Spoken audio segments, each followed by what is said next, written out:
Hi, welcome to Respect and Civility in the Workplace. There are many benefits of having respect and civil communication in your workplace. These include better teamwork, reduced stress, increased productivity, and high levels of job satisfaction. In this training, you will learn how to make your workplace respectful for all employees, identify behaviors that can lead to disrespect and incivility, and learn how to ensure respectful and civil communication among all employees and managers. Start with a quote. This quote comes from the Market Basket CEO.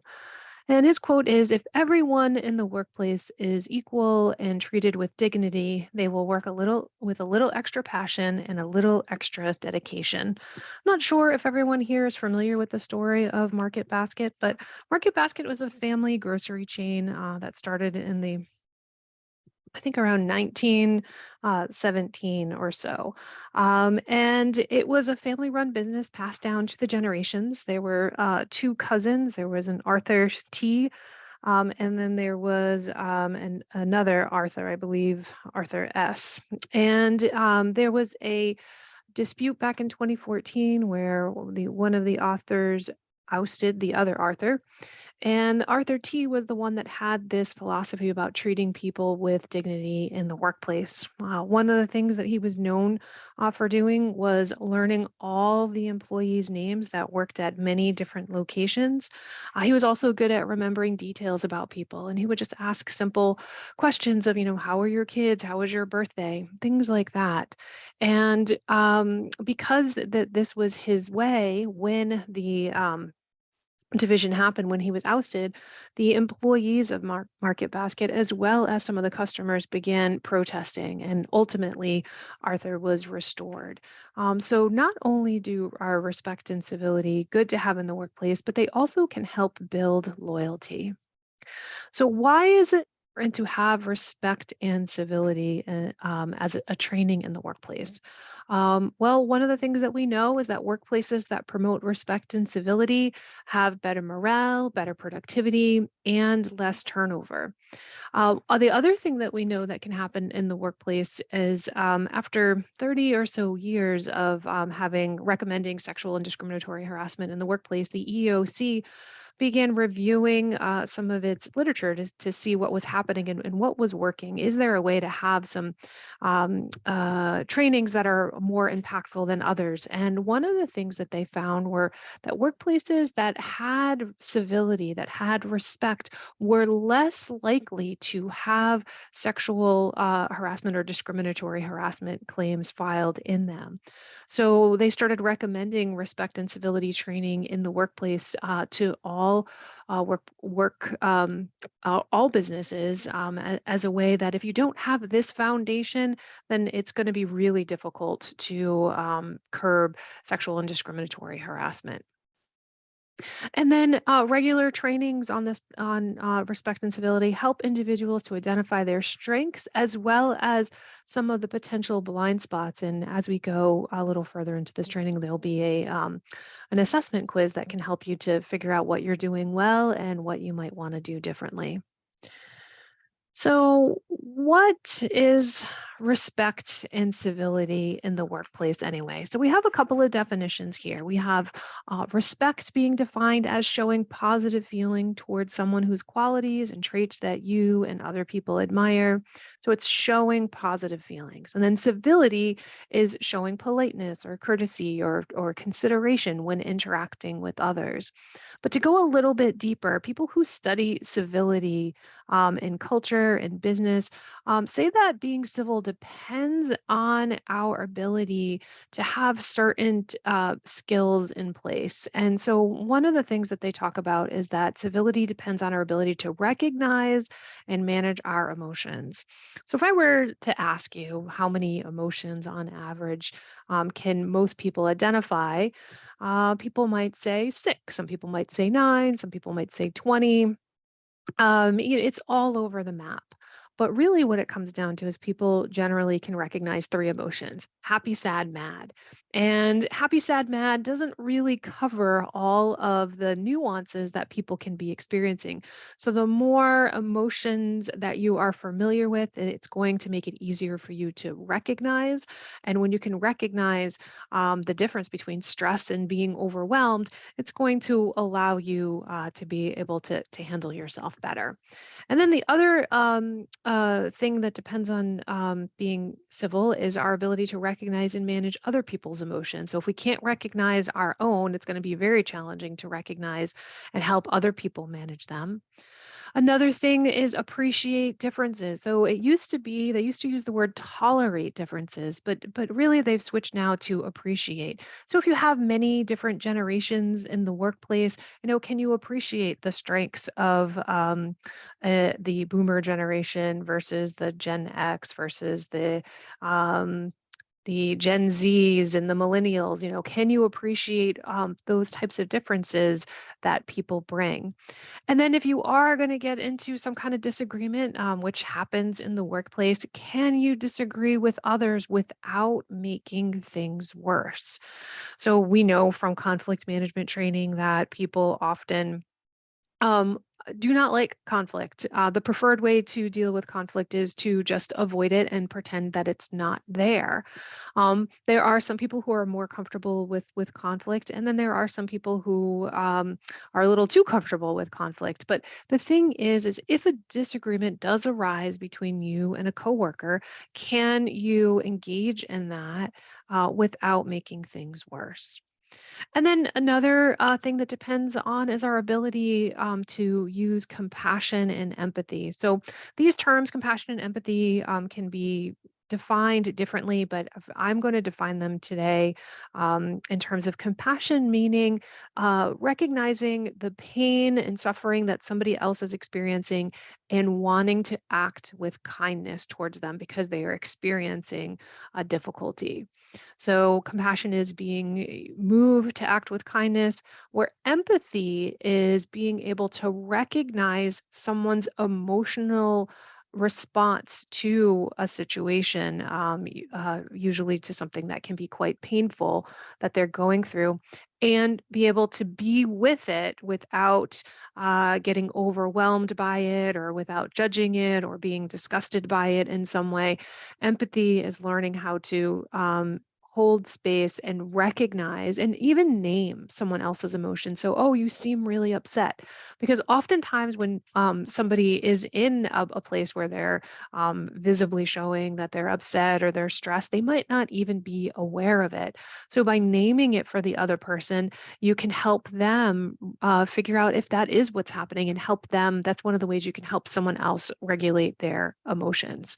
So that earlier skill of recognize and manage other people's emotions comes into play with use of compassion and empathy. With empathy, there are two types of empathy. There's cognitive empathy, which is the ability to recognize somebody else's emotions without being caught in it. And then there's affective empathy, and that is where you recognize other people's emotions, but then you take them on, you feel them. So if somebody is in crisis, you become in crisis. If somebody is crying uncontrollably, you might start to cry uncontrollably. If somebody is angry, you might become angry with them, and then you're no longer able to help that person. So that's a little deeper level of civility in terms of understanding some of the deeper skills or the deeper abilities that are needed to have respect and civility in the workplace. So, how big is the problem when it comes to respect and civility? So, this is a survey from Christine Porath, and she surveyed over 2,000 workers across 25 industries. And she found that nearly 76% of respondents experience incivility once a month or more. She's found recently that it's actually once a week, but so there is a sense that it is becoming more frequent. Says that 70% of people witness incivility at work 2 or 3 times a month or more. And 73% said this it's not unusual for customers to behave badly. and 78% said that they believe customers treating employees poorly is more common now than it was 5 years ago. And that's certainly what we're seeing here at the EAP towards the last year or so of the pandemic. We were speaking with many companies that were reporting that the customers were escalating and becoming more threatening than they had in the past and with more frequency. And we're looking for trainings to support their staff with techniques on how to manage difficult customers. So that certainly seems to be a trend right now. So, what factors are contributing to workplace incivility? Well, the pandemic certainly didn't help. People are reporting increased stress and worry. Every year, the American Psychological Association reports the stress in America, and they're showing that stress has increased. There's some uncertainty about the future. The Great Resignation, that was really stressful for many people who were working. They found that the people who remained behind had to work longer hours and had to cover for more. So they were stressed and became burned out, and it was difficult to find new help to come in. So it's just the perfect recipe for burnout, and we're still seeing some after effects of that.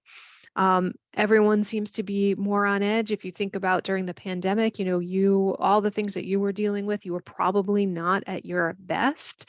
And then the customers and your coworkers were probably not at their best. So it's the perfect storm of not having the an emotional bandwidth to deal with some of the smaller things. Smaller things feel much bigger. There was also a sense of feeling less connected to others, especially during the pandemic when we couldn't travel. Technology, some people, believe that technology makes it so that we don't have to interact. So we're forgetting our manners or how to talk with people. And then the other thing is low self-awareness. So the interesting thing about self-awareness is that if I gave a self-awareness quiz, we would all score ourselves really high on self-awareness. But in actuality, when you get more objective or you observe people, self-awareness scores are usually only about 15 to 20% of the population is self-aware, and the rest of us are trying to. So low self-awareness definitely can contribute to that. These are some costs for incivility. So one of the things that they found when it comes to incivility is that it can really impact employers' bottom line. And so here's some of the ways. So if you experience rudeness in the workplace, probably you're going to spend some time thinking about that incident or worrying about that incident instead of maybe being able to focus on your tasks at hand. And 80% of people said that if they experience rudeness, that they lost time worrying about the incident. 78% said that their commitment to the organization declined when they experienced rudeness and incivility. 66 said their performance declined. 63% said they lost time avoiding the offender. So that means that if there's somebody that was difficult or bullying or rude, that they're going to take the long way around the workplace or do whatever they could to avoid that person in meetings. That 63% said that that's what they would prefer to do.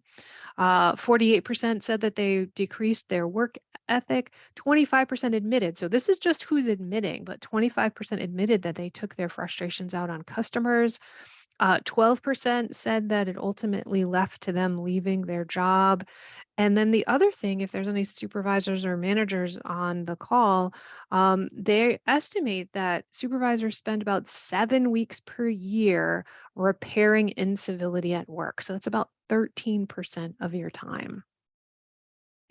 Some other ways that incivility can impact individuals or teams. So we've found, researchers have found that it decreases people's concentration, their ability to think creatively and problem solve and think outside of the box, be able to have task performance, decreased patient care, customer care, client care, more errors, less likely to communicate and share info with their team members, less likely to seek or accept feedback from others, less likely to speak up about potential problems in the workplace. So they're seeing potential problems, but they're deciding not to talk about those things. Stop seeking help from teammates. And then you become more likely to perceive rudeness with others. So if you're treated rudely, then you're more likely to see things that might not necessarily even be intentionally rude as rude. So, in terms of research, one of the ways that they studied this is through having college kids participate in a study. So, they had three groups of college kids. They had one group that was in the classroom and they didn't experience any incivility. They had another group that was experienced low levels of incivility. And so how did they do this? They would have a group of kids that were in the classroom and they would speak badly about that generation. Oh, kids these days and things like that, but not to anyone specifically in the classroom, just talking about that generation and griping about them. And then there was a group that had high levels of incivility. And so that was they had a student come into the class late, and then the professor reprimanded that student for coming in late. So here's the interesting thing. When they look at the group that experienced no civility, low civility, or high levels of civility, what they found is that the low level of civility group performed 33% worse on tasks and generated 39% fewer creative ideas. But the group that experienced the high level of incivility performed 61, so almost double as worse as the low level of incivility. So 61% worse on task and then generated 50% fewer creative ideas. So those are just some of the ways that we don't recognize or realize how incivility in the workplace can be affecting our teams and affecting our employees.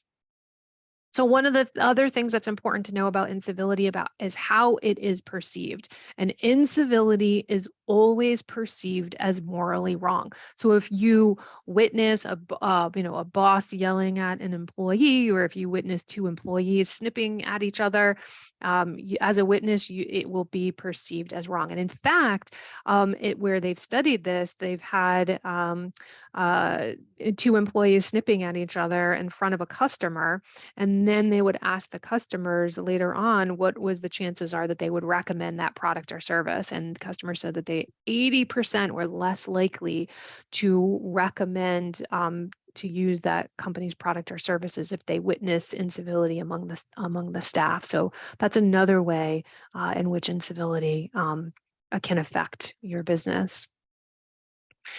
Now, so we talked a lot about, what incivility and rudeness can do in the workplace, but let's talk about what respect and civility can do.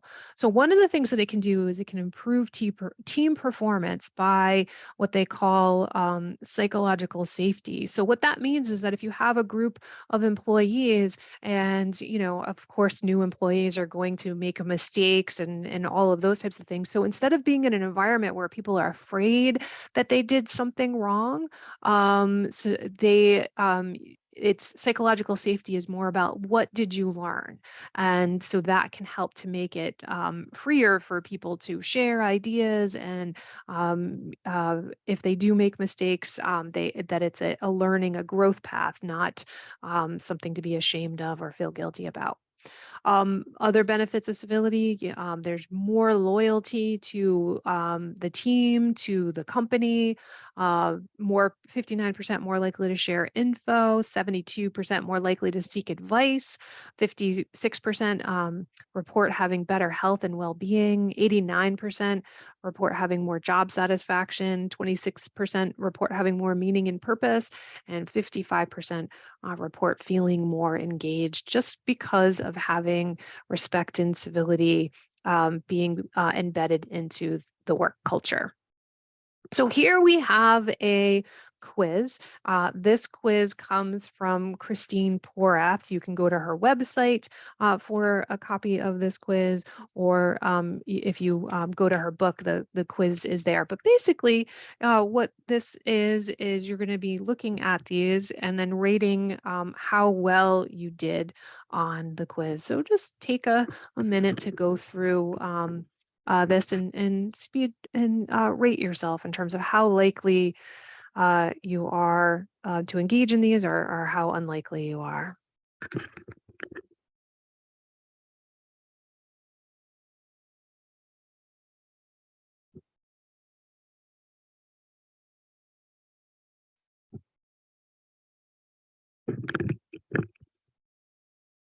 And if you need more time, you can just pause the recording. But ultimately, what you're looking at is to see, what are you almost always doing or doing frequently? So neglect to say please or thank you. Or do you almost always neglect to please, say, or thank you, or are you pretty good at that? So the things that you are not doing, those are the things that you would like to or can be useful to improve upon. So, what do you think the number one reason is that people say they engage in rude behavior? So, the number one reason is that people often feel stressed and overwhelmed. So, that is why people tend to engage in rude behavior. But one of the other things that's really interesting is that if you work in a culture where um, supervisors or people who have authority in some way are engaging in disrespect or incivility and treating other people poorly, then 25% of people said when they witness it that that they are more likely to treat other people that way because it's been modeled for them. When you're looking at some of these questions in terms of where you are struggling, you can ask yourself things like, what am I doing well? What can I do differently? What leads me to be less civil? If you talk with family therapists, they will tell you that there's a certain time of day where people in the household, spouses will snip at each other, siblings will more likely to get in fights, parents are more likely to get in fights with their kids, or their kids are more likely to get in fights with that. And that time of day is right before dinner time. And it has a lot to do with blood sugar crashing. So for some people, it could be stress. For some people, it could be because they haven't eaten in a while. So it's important to pay attention to those things. The other thing are blind spots. So what are my blind spots, and how can I and how can I work with them? So when we're looking at blind spots, one of the blind spots is tone of voice. So the thing that's tricky about tone of voice is that we are humans can tune in to other people's tone of voice with pretty good accuracy. The problem is that we can't assess our own tone of voice because too many things are happening in our brain when we're talking. So, maybe if we're like yelling or shouting, if some a really big emotions happening, we can, but we might not be able to pick up on some of the smaller infractions in our voice, whereas somebody else can. And so they're just saying like, "Are you upset? Are you rude? Or you said that to me rudely?" And you're just like, "No, I didn't." Right? Well, it comes from the fact that we can't perceive our tone of voice as accurately as we can hear it in someone else.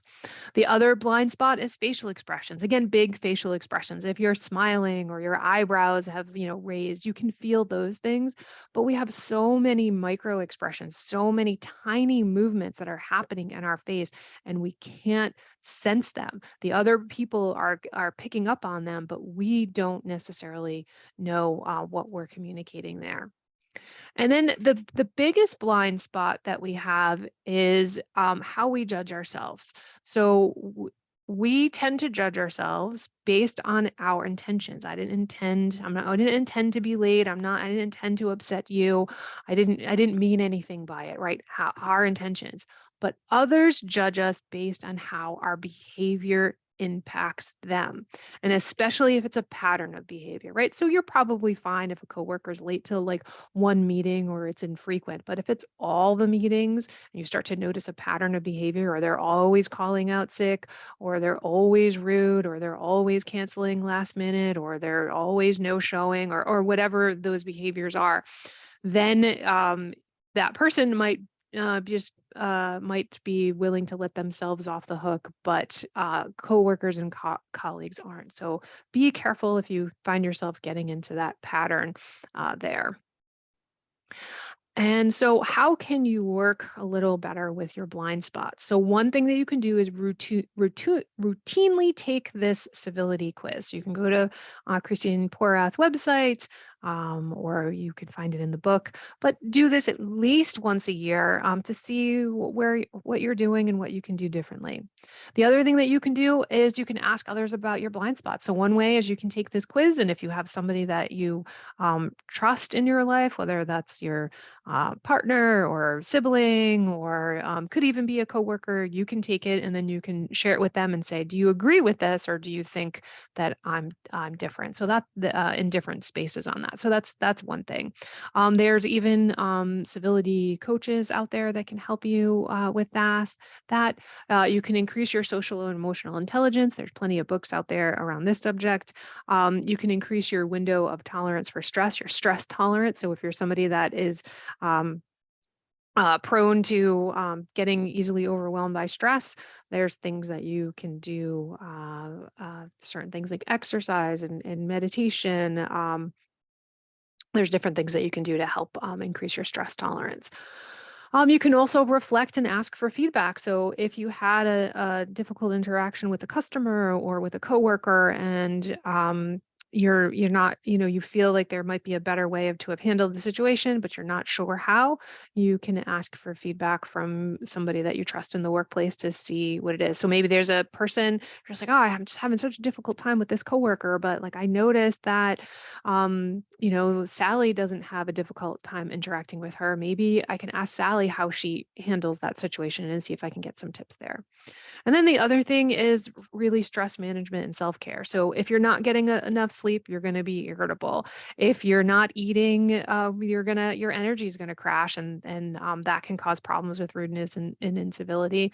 And then if you're not moving your body and getting exercise, so those basic things, and for everybody it's different, but those basic things of sleeping, eating, making sure that you're moving your body, those are the basics of stress management and self-care. And then you can add on things from there depending on what works best for you.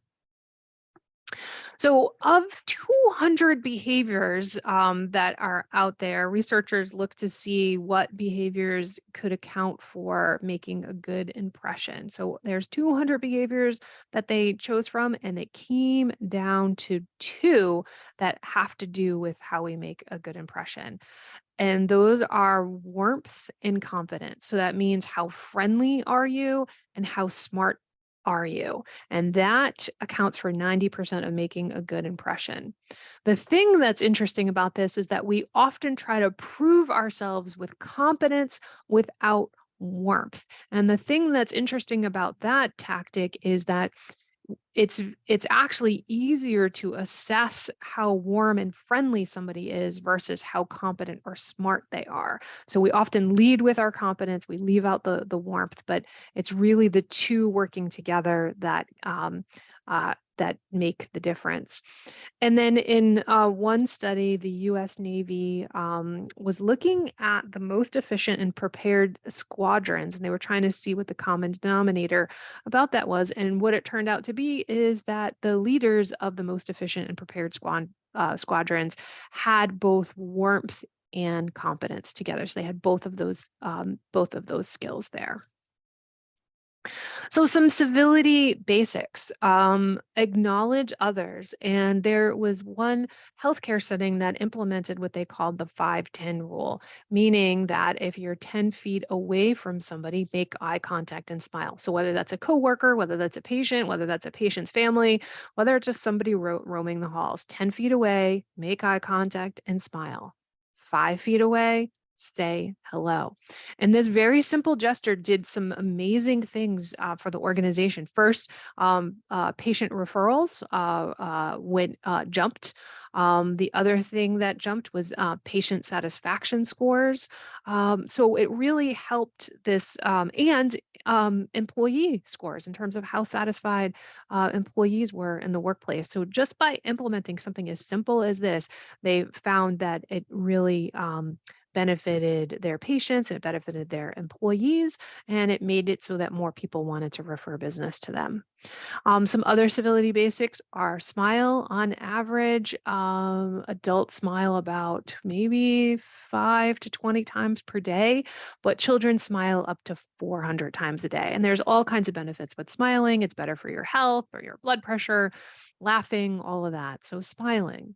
Learning your coworkers' names. Now, sometimes if you work for a really large organization, that can be challenging. But if you work for smaller organizations, you can make that learn their names and use people's names. Um, and there's even some organizations that made it so that they tied having bonuses to everybody in the organization being able to name each other. So I don't necessarily recommend that, but I just think it's a very interesting practice. Saying thank you. So, in the workplace, if somebody helps you out with a particular project, or it's someone holds the door open for you, or just all the things, like how often do you say thank you? And what some of the research is showing is that we tend to only say thank you about one time per year to people in our workplace. But what we know is these simple two words of saying thank you can do so much. So, for example, if someone offers to help you and you say thank you, whether that's in person or by email, then the next time you need help, they are more likely to want to help you. However, if they help you and you don't say thank you, they are much less likely to want to offer help. Apologize if you make a mistake or if something happens. Holding yourself accountable and saying, "I'm sorry that I was cranky with you in that moment, or I made a mistake, or whatever it is." But apologizing and holding yourself accountable. Listening, getting better at listening. A lot of us struggle with interrupting, or we struggle with tuning out, or we struggle with uh, um, trying to think of what to say, what we want to say while the other person's talking. So those are just some of the civility basics that are out there. But I would just encourage you to think about, what else? What else have you found in your workplaces to help with boosting civility? So here's some advanced civility questions here. So how often do you or your colleagues share resources such as knowledge, expertise, connections, and time? And so you're probably wondering, like, well, so what if I do? So what if I don't?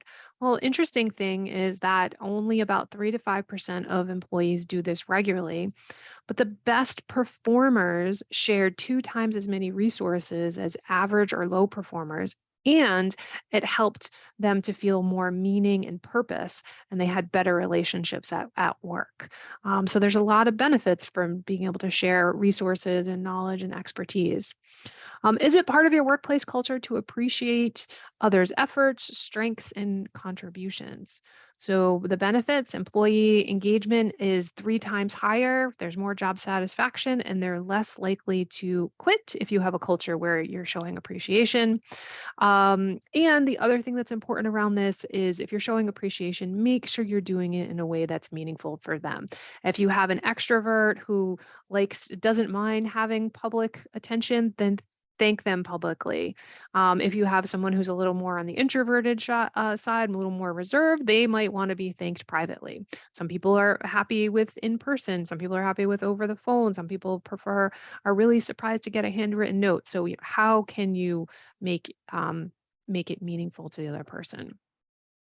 And do you share more positive feedback with your team or more negative feedback with your team? And if so, how does that impact the group? So there's some research on this. High performing teams shared 6 times more positive feedback than average performing teams. And the low performing team shared 2 times more negative feedback than average teams. So that's just a way to think about that, what is happening in your workplace. And then how do you let your coworkers know what they do matters? So a lot of people get meaning out of their work. And so this is one of the ways that you can help them get meaning out of their work by showing that what they do, how it helps people. And so how do you do this? Some organizations, in their newsletter, they'll put little blips, if a customer gave a thumbs up or praise.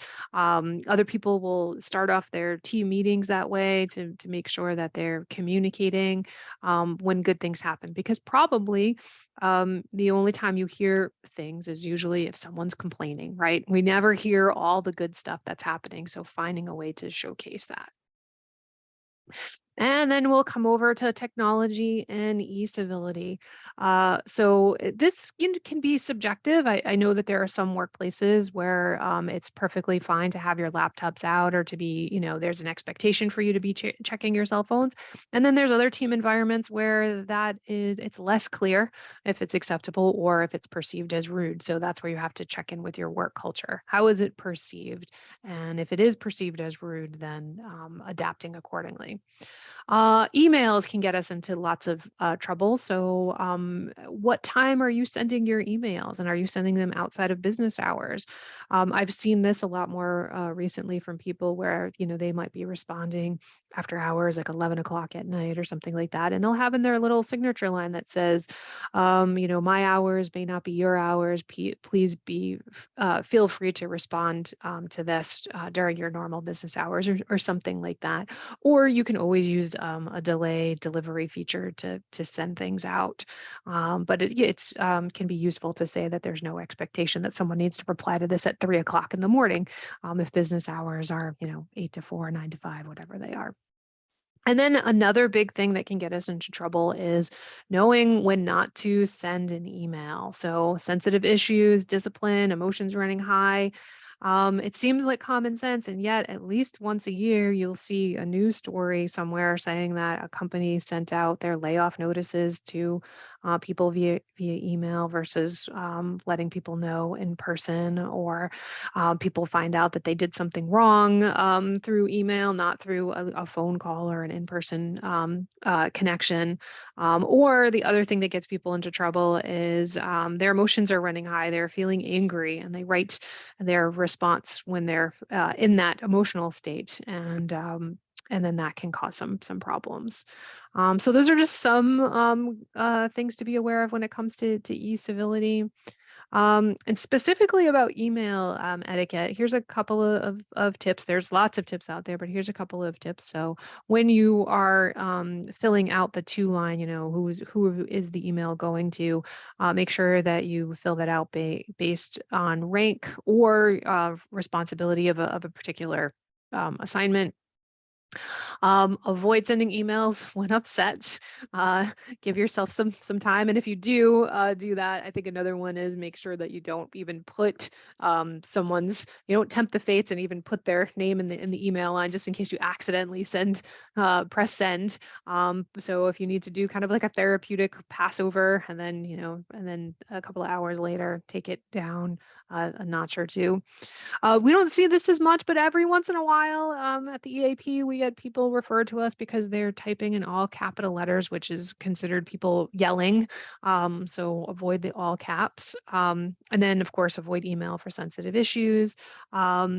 Now, the thing on this, though, is that if you do meet with an employee and say there's a job performance issue that's happening, it's okay to send a follow-up email or a summary email after it. In fact, at the EAP, we often recommend this because what can happen is the employee will come in and they will be told that there's these performance issues, and their stress response will kick in. And what the stress response does is it makes it difficult to consolidate and form memories. So oftentimes they know that something happened, but they don't know what it is and they can't articulate it, or it's hard for them to access. So if you put it in bullet points, that will make it easier for them to know specifically, and there's no confusion about it.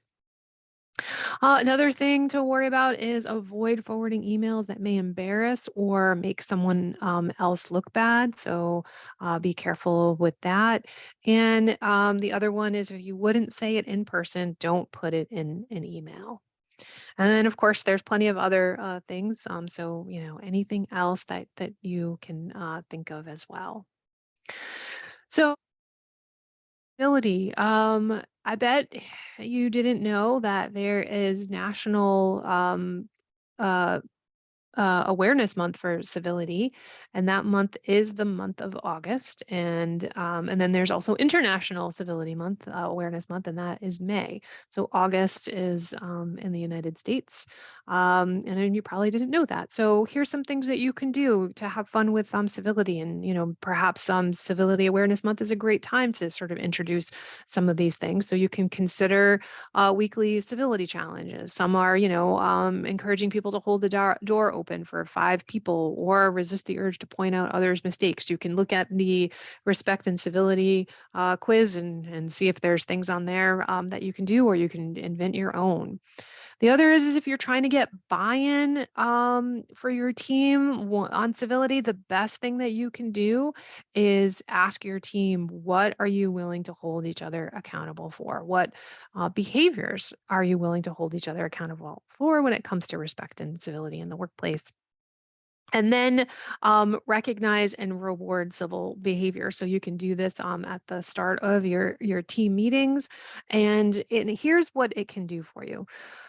Right now, we all have what's called our negativity bias. We're constantly scanning the environment for threats, and it's very hard for us to, it's very easy for us to detect threats, but it's harder for us to recognize and remember when good things happen. So if you start recognizing civility in the workplace, saying like, wow, I heard you the other day, you had a really challenging customer on the phone, or a really challenging email, or whatever the situation is, and you handled that really well. What that is going to do is it's going to start making it so that people on your team are going to start paying attention to those things. I guarantee you, respect and civility is happening all around us, but it's this that it can be a blind spot where we're not even seeing it. It's not even registering. It's kind of like that thing of, how did you drive to work today? You don't even remember. All you know is that you showed up because you're just sort of like you have your blinders on and you don't see it. But if you start recognizing and talking about civil behavior, and when somebody handles those tough situations really well, then it's going to make it so that people are starting to look for those and they're going to see it everywhere. The other thing that's really important when it comes to civility is prevention. So, when it comes to interviewing your job candidates, do you screen candidates for workplace civility during the interview? And so you might be asking, well, how do I do that? Well, they have something that's called behavior based interview questions. And those questions basically ask people to give them real life examples. So you can say, what was a situation where you were working with a customer and it didn't go well? And then they can tell you about that time. And then you can say, and what did you learn from that situation? And then, what did you do differently going forward? So you get to see if there's growth in a person as well. And then you get to hear what they have to say about that. There's a list of questions that are a little later on in the presentation, and you can Google them too if you want to find them. Do you screen for organizational fit? So you might say, I don't know, or yes, we do, or no, we don't. One of the ways you can do that is offering team interviews rather than it all just being on 1 or 2 people. If this person's going to be part of the team, bring them in. One of the things you can do is give a list of interview questions to the team and let them all pick their interview questions. And I recommend this because there are some illegal interview questions that are out there, and so you don't want to get yourself into trouble with that. So give them a list of those questions and have them all participate in a conversation and get a sense of that this person is going to be a good fit for them.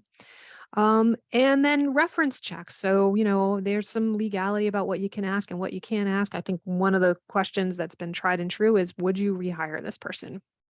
And if they say yes or they say no, that can give you a sense of that.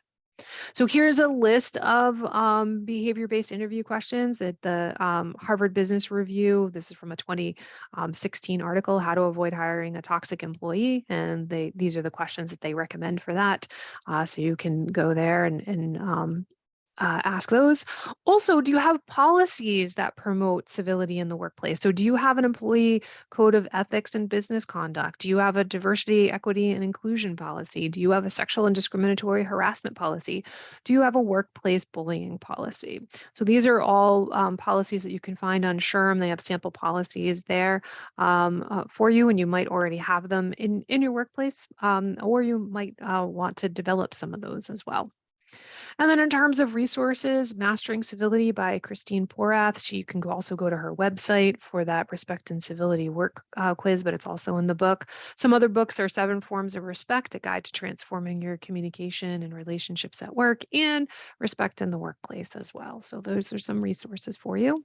And then I'm going to end with a quote from Maya Angelou. And I think this really summarizes respect and civility. It says, I've learned that people will forget what you said, people will forget what you did, but people will never forget how you made them feel.